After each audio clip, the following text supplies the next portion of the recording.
Hey guys, so today we're going to make our first Unreal project. We're going to look at how the layout and the world outliner are set up, how to move, scale, rotate objects, how to bring in stuff from starter content, how to affect the atmosphere and the weather, and make some landscapes. Alright, so I have launched Unreal 424. All of your recent projects are going to show up here, but if this is your first Unreal project, you won't have any. So in our new project categories, we have a lot of cool categories here. We're going to make a game today, and we're going to start with just a blank template. So we have the option of blueprints or C++. We're going to do blueprints, maximum quality, because why not? We're not going to do ray tracing today. This is for the desktop, not mobile. And we are going to include starter content. Now, most of your projects you won't want to include starter content because it's about 600 megabytes, and that adds up really quickly as you start creating more and more projects. But for today, just to get started, it's a really good idea. So just keep in mind your location, and we're going to give this a name. All right, and then we'll go ahead and create the project.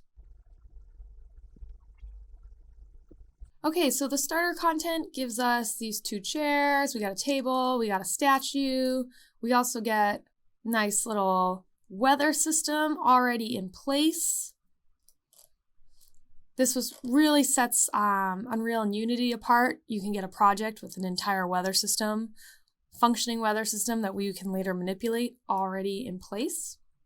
We have our world outliner here on the right-hand side, so everything in our scene will also appear in the world outliner. So right now I'm doing this with my right button of my mouse. Left button, we have panning. And then if I hold down on my wheel, I can move up, left or right. If you are used to computer games, if you hold down your mouse, you can use the A, W, S, D keys, E to go up, C to zoom in a little. And if you ever get very, very lost, you can always click on something, or excuse me, double click on something, and it will bring you right there. All right, so I can also right click on this chair and I can find it in my content browser. So if I do browse to asset, it will bring up where it is in my content browser. Now my content browser is a mirror image of what's happening in my folder. So everything in my content browser also appears in my file path here. And I can also bring in more chairs if I want to. I can have a ton of chairs. And these keys right here, these are how we perform transforms on these objects. So we have translate, rotate, and scaling. Our hotkeys are W, E, and R. So I can move this chair around. I can rotate the chair. I can put it up in space and turn it upside down. Great. I can take this chair and turn it into like a weird, creepy love seat. And if I didn't want to make it a weird, creepy love seat, I just wanted a really massive chair. If I grab onto the central block, so highlighting over each block will just highlight one axis or one direction. If I grab onto the center, I can scale it. Oh, didn't do that. Let's reset the scale. If I hit this little yellow arrow right here, it's going to reset to default. There we go. So if I grab, all three are highlighted, and now I can scale uniformly. Now, if you don't like doing this visually, by selecting this in our world outliner, we have access to the details panel. And if we wanted to scale this like exactly 2.35, we can just put that in right here. And of course, same goes for location and rotation as well.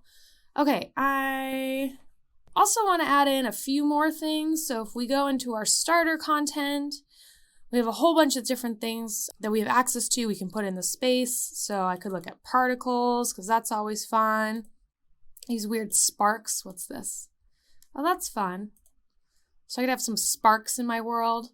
Now, if your computer starts to kind of whine a little bit, at this point, what you can do is you can turn off real time, and then it's going to toggle off real-time rendering in the viewport. So in the viewport, when you're not actively playing the game, this can help. But my computer's doing all right, so I'm going to keep it on. And if I hit play, I can turn around, and we have some weird sparks. Now the reason I started in this position, I hit escape, get my mouse, and it stops playing, is because of something called the player start. So as we can see, my player start is right in the middle of things. So let's say I wanted to look at it from right here. And this little blue, light blue arrow indicates where you'll be looking.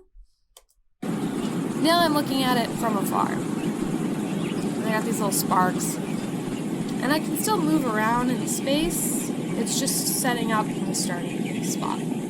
Shift F1 also gives you your mouse back. Hit stop. All right, great. So I put in a whole bunch of stuff into the scene. That's fun. If we look in our world outliner, we also have a sky sphere. Now it starts with BP because it is a blueprint, which we won't get into in this video, but we will start doing soon. So this is setting up basically our weather. And it also, in our details panel, gives us a lot of parameters that we can manipulate. So, for example, I can change the cloud speed. And now we have like this very intense, this is a little too much. This is like pre-twister. So I'm going to turn that down. That's nice. I have this nice calming cloud speed happening. All right. And we can play with like how thick the clouds are. So this is kind of like a stormier day, you know, with some nice gentle clouds here. We can change the horizon color a little bit. So maybe it's like this very pink sky. And let's try refreshing that. Not really seeing it. We also have the sun. And so if I rotate, what's going to happen is it's going to change. So if we look at the shadows right here, I can change what time of day it is. And if I bring it all the way up,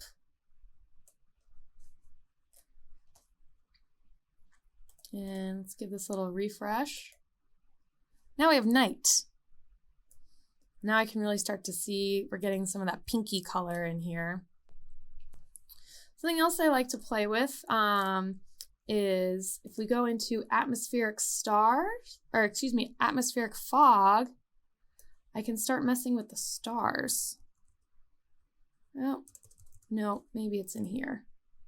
Where is the stars? There we go. So I can start bringing in some more stars. Oh, very pretty. All right, cool. Okay, so that's fun. And I can also, I'm going to increase the size of this floor a little bit. Bring it over. And let's make it a little bit bigger. Okay, great. So in addition to bringing in all the stuff from starter content, playing around with the weather, we also have modes, and this allows us to bring in different shapes. So if I go into geometry, for example, I can bring in, let's bring in the cylinder. And let's make it really, really big. Okay, cool. Actually, I'm gonna pull it out. Oops. Oh no. There we go. I'm going to bring in the cylinder. Ooh, I made it super big. All right, so now I have this massive cylinder.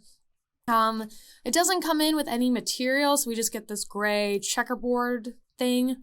So I could look at all these materials. I could make, like, let's say a gold cylinder, but now I'm going to have to put it on every single part. I really don't want to. So what I'm going to do is select this and now bring in my cylinder, and the entire thing is gold. So we're going to scale it again. That was a little too much. Bring it up.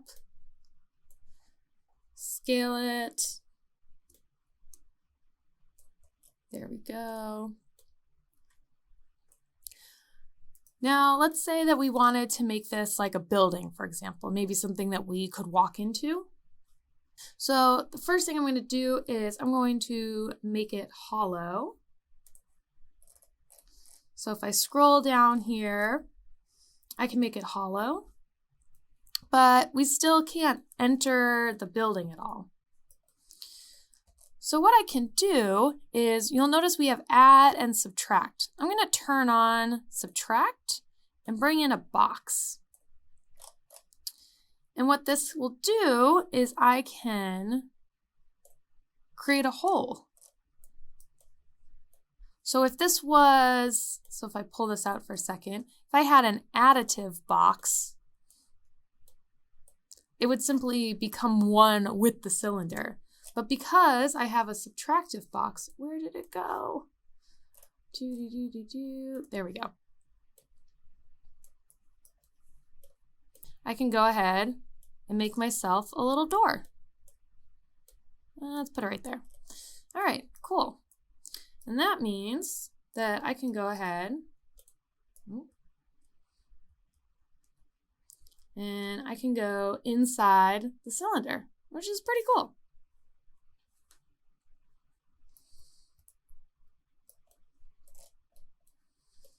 So actually, if I go back inside of my cylinder, all right, I'm in here, cool. So it's not terribly dark, but if I wanted to add a little bit of light, I could bring in a point light, get some cool reflections going on in here. I also have, so point light, it doesn't matter which way it's facing, all that matters is where is it in space. And it's always going to emit light in a 360 spherical kind of way. We also have a directional light. Now it doesn't matter really where this directional light is, what matters is where it's rotated. We can start getting some cool shimmer on here. Now you'll notice it says preview everywhere. We need to build our lighting.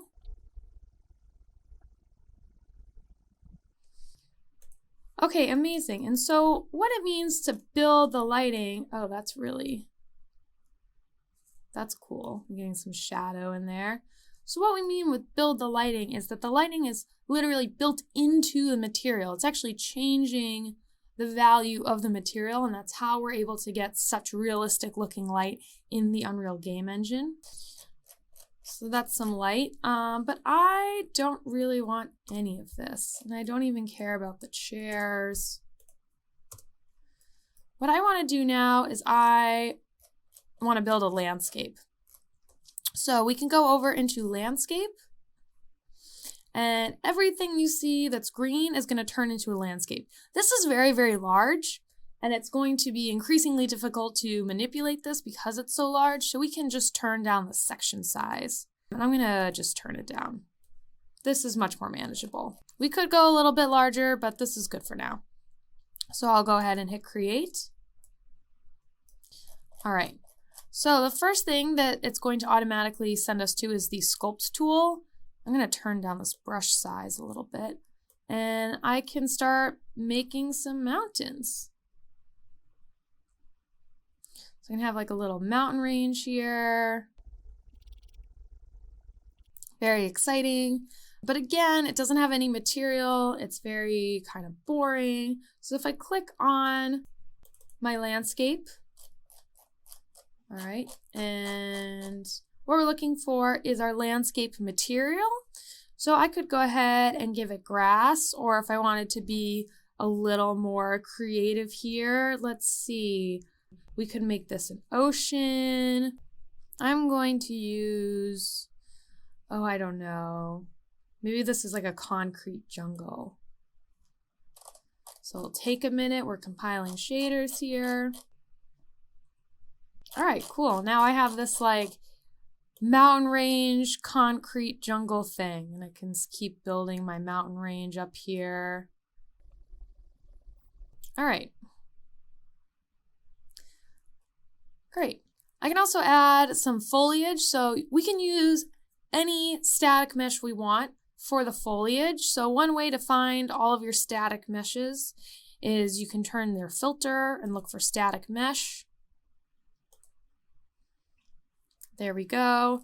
So I could put a whole bunch of things on here. What am I gonna do? I'm gonna put all of these weird statues. So, you know, the more traditional one would be maybe using a bush or maybe a rock. I'm gonna try it with this statue. Let's see what happens. So I'm gonna zoom in here a little bit. All right. This brush size feels very large. Okay. So now I can just put all of these statues wherever I want. And if I want this more densely filled in, I can just go over it a couple times. If I want it very spread out, I can just go very quickly. You can also, of course, change the paint density as well. And now I have this very weird world of abstract statues. Okay, very strange. All right, let's get in here. Let's take a look. Oh yeah, very weird. So you'll notice they don't have the material on there yet, but we're still compiling these shaders. So if we give it a minute, it's gonna start to turn into this glassy color it has by default. And I'm gonna start getting into position here because I wanna take like a really cool photo and show off this weird world I made. Well, that's kind of fun. So while we're waiting for the compiling shaders to finish, what I want to pull up is my output log. If that's not automatically there, what you can do is go to Window, Developer Tools, and we're looking for the output log. Now we want to, oh, there we go, getting our materials. I see it happening. So what we want to do is we want to take a screenshot of this world. And so we can enter in high res shot. Now there's two ways to do this. One, I could put in a 2 or any number up to 16, and it's going to take a photo that is twice the resolution of the current viewport. So I could also do 4, and it would be 4 times the resolution, etc., all the way up to 16. I could also specify the exact resolution I want. So I could say 1920 by 1080. Oh, 1080. And I'm going to go ahead and hit enter. Now, of course, my clouds are moving. This will just be a still image. So high resolution screenshot saved as, oh no, it went away. So if you didn't click that fast enough, what you can do is in your Unreal projects, you're going to go into saved and screenshots. And I'm on Windows. And there we go. We have our high resolution screenshot, the exact resolution I specified. And that looks pretty good. All right, I'm very happy with this. So I hope you have fun, make some cool worlds, and I'll see you next time.